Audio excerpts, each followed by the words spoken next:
bites, brides, and papers. Another example of something we frequently face is required to falsify customers' documents. To change the date, for instance, prepare this because a large portion of the clientele comes from former Soviet Union and is used to the idea of doctoring documents for small bribe. Or maybe it's because this happened in other clinics, I don't know exactly. For people who used to live in corrupt countries, it seems almost as given that vet can perform this little favor for a small amount of money or a gift, such as a bottle of good cognac. There are two types of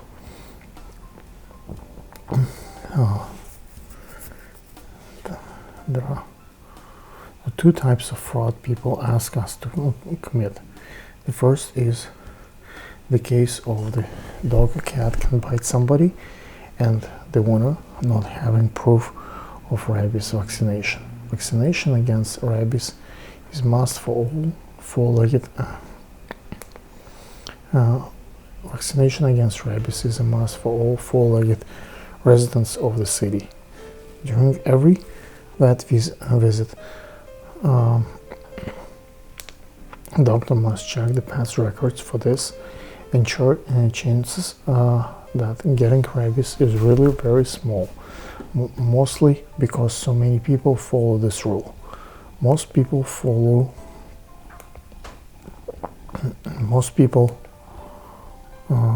it because it's regulations and the fear of huge fines for uncompliance. There are also many who try to evade the law on the issue for financial reasons, and because they believe that the risk doesn't concern them. They will be lucky, for their own cats and dogs are so friendly that they would never bite anybody. Then one day, guests come to our home and their kids play with a cat, dog, and sometimes something happens, usually nothing more than a scratch. The parents bring their child to a doctor, and as soon as the dog hears that the damage may be connected to the contact with animal, he requires proof of rabies vaccine. This is when the trouble starts. Without proof, the doctor may decide to run tests or even perform treatment on the kid, which is time-consuming, painful, and costly. Plus, in such case, lawyers might get involved. The pet's owner runs to the vet office and promises to vaccinate his pet that day, but asks to mark the certificate the months and even weeks earlier. Big deal, the cat. Big deal, they say. Who cares if it happens today or a week ago? Something similar occurs when uninsured animals need costly treatment.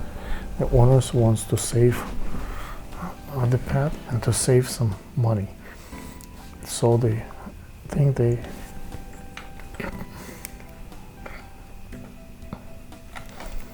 they sign up for the insurance, then it will work out for them.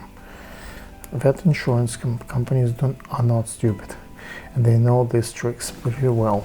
For the reasons they want to be sure that health issues of the insured pets is not pre-existing conditions. So some owners of suffering pets think that by manipulating the data on their pets' health records will help them. Please do me that favor, they implore. Our vet avoids such situations by shelving himself with the manager. It was really difficult for me to reject the request of an old woman or a friend in a favor for a small, in their opinion, so I developed a strategy for such situation. I tell them, okay, I will do it for you, but first let me figure out the price that you would have to pay the doctor for such fraud. His vet school tuition was such and such, and average vet salary is equal to. Multiply that by number of years of the doctor might have left practicing veterinary medicine should his license be revoked, and you have to pay him for it. It comes to X millions of fines, and respect and devotion is not included. Bring us this money and we will do it. For some reason nobody borrows that money to this day.